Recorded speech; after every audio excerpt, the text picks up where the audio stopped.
C'est au château de Pinceloup, à Stonchamp, que se prépare un événement bien particulier, mêlant poésie et nature.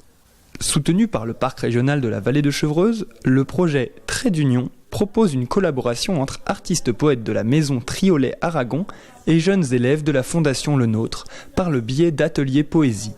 La maison Triolet-Aragon intervient, elle, au château de Pinceloup et sur 3 jours pour proposer des ateliers autour de la poésie avec l'idée de créer une bande sonore donc, qui mêlerait à la fois des sons que les élèves de l'école Le Nôtre, donc, qui a ses locaux dans les murs du château de Pinceloup, va aller capter dans le parc et les différents espaces dans lesquels ils travaillent et qui seront ensuite assemblés à la voix de ces mêmes élèves récitant des textes, donc différents poèmes de différentes époques qui tous sont liés par une même thématique. Donc, d'une part, il y a un premier travail de défrichage qui est fait pour favoriser la compréhension puisque les élèves auprès desquels nous intervenons ne sont pas francophones.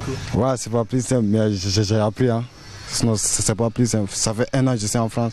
Un travail difficile mélangeant littérature et environnement que ces étudiants en horticulture abordent avec un grand enthousiasme. Les jeunes ici, ils ont plusieurs projets du coup en cours. Toute cette année, ils étaient en classe préparatoire.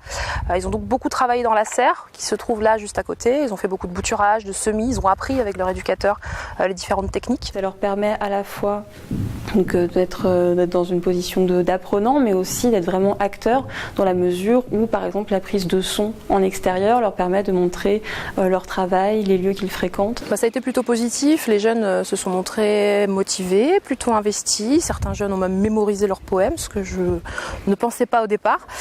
C'est des poèmes qui sont quand même pour beaucoup assez compliqués, du Victor Hugo, du Rimbaud, etc. Mais ils se sont intéressés au projet. Un projet fait avec le cœur, mélangeant installations graphiques et sonores, qui prendra place le 8 octobre gratuitement dans les couloirs du château.